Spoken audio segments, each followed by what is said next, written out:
पता है ये सब ढोंगी ही है, पाखंडी ही है। तो उन्हीं में बैठे थे दुर्वासा जी, और दुर्वासा जी तो महाराज दुर्वासा जी ठहरे, उनका एक हाथ तो कमंडल में ही रहता है, वो कब किसको श्राप दे दें पता नहीं, किसी को छोड़ा नहीं दुर्वासा जी।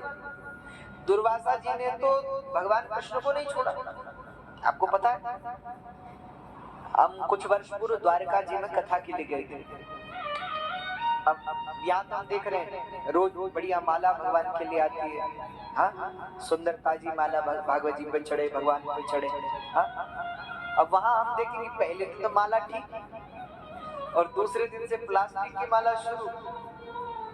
तुमने कहा भैया ये क्या है, ठाकुर जी पे बढ़िया माला चढ़ाओ, बढ़िया माला भगवान को अर्पित करो। बोले महाराज यही समस्या है यहाँ की। हमने कहा क्या? बोले यहाँ फूल होते ही नहीं।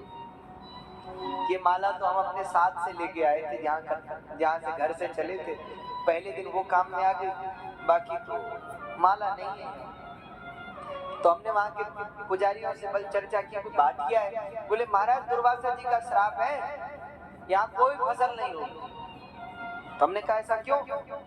बोले एक बार भगवान ने यज्ञ किया, तो यज्ञ में दुर्वासा जी उनके तीर्थ पुरोहित थे, तो दुर्वासा जी को बुलाने के लिए गए, निमंत्रण देने के लिए गए, दोनों रुक्मणी जी और भगवान कृष्ण। तो निमंत्रण देने गए तो दुर्वासा जी ने कहा आएंगे लेकिन एक शर्त है, रथ पे बैठ के चलेंगे, पैदल नहीं चलेंगे।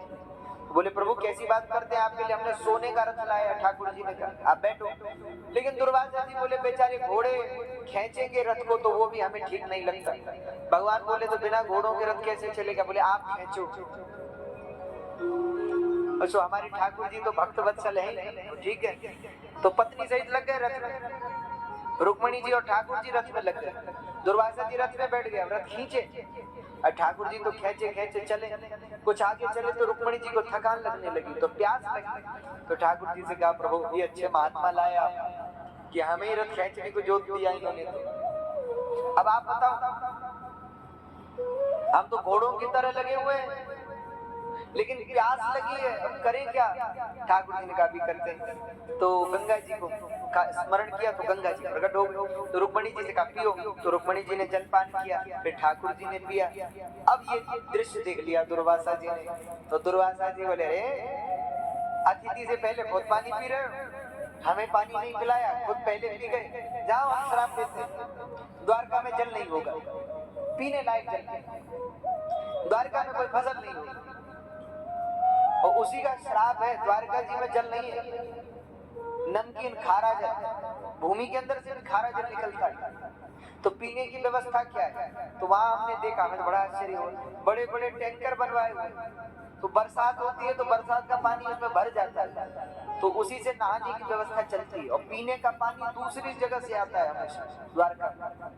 पानी की बहुत समस्या है। तो महाराज बड़े रुष्ट हुए, और रुक्मणी जी पे भी नाराज हुए, बताओ पहले खुद पानी पिया, जाओ भगवान से 12 वर्ष का वियोग होगा तुम्हारा। तो रुक्मणी जी का भवन अगर आप द्वारका में जाएंगे तो भगवान से अलग बना हुआ है, 12 साल रुक्मणी जी अलग रही भगवान से। तो दुर्वासा जी तो ऐसे हैं कि बस एक हाथ कमंडल में है कि कोई कुछ कहे और तुरंत श्राप दे दे।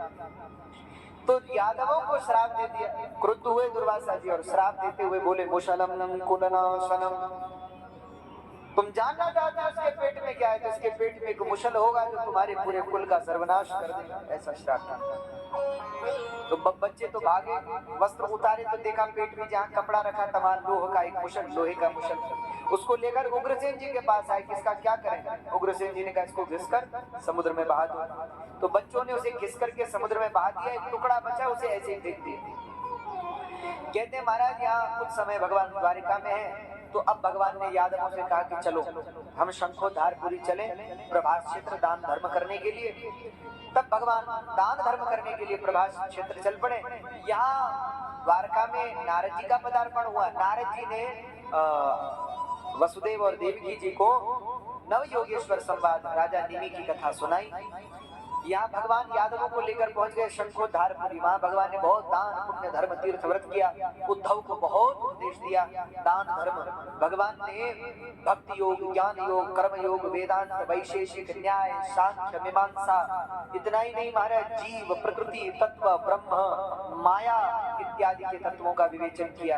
भगवान ने यहाँ हंसोपाख्यान की कथा सुनाई, दत्त भगवान के 24 गुरुओं की कथा सुनाई। पृथ्वी वायु आकाश मापो अग्निश्चंद्रमा रवि कपोतो वज्र सिंधु पतंगो मधुकृत गज मधुहा हरिणो मीना पिंगला कुररोर्भका कुमारी सर्प उर्णनाभि सुपेश। 24 दत्त भगवान के गुरुओं की कथा सुनाई और बताया बोले 25वां गुरु है शरीर। जैसे शरीर जैसा आज है वैसा कल नहीं, जैसा कल है वैसा परसों नहीं, दिन प्रतिदिन क्षीण है। आयुर्नश्यति पश्यतां प्रतिदिनं याति क्षयं यौवनं प्रत्यायान्ति पुनर्गता न दिवसा कालो जगत भक्षकः। काल सबका भक्षण कर रहा है। तो हमने शरीर से सीखा कि सब नाशवान है, क्षरः सर्वाणि भूतानि, जगत में हर वस्तु नाशवान है। दत्त भगवान के 24 गुरुओं की कथा सुनाई। यहाँ बालक मदिरा पीकर उन्मत्त हो गए, तो मदिरा पीकर उन्मत्त हो गए तो आपस में ही लड़ने लगे। वो जो लोहे को घिस करके बहाया था ना, वो घिसे हुए लोह का चूर्ण इसी प्रभास क्षेत्र में पहुंचा और उससे घास प्रकट हो गई जिसका नाम था एरका। उसके पत्ते जो है ना तलवार की तरह होते हैं। तो यादवों के अस्त्र शस्त्र तो गिर गए, तो उन पत्तों से ही लड़ने लगे, तो उनसे ही एक दूसरे का सर्वनाश कर दिया। भगवान कृष्ण और बलराम जी ने बहुत समझाना चाहा लेकिन यादव नहीं समझे। यहाँ सब यादवों का सर्वनाश हुआ।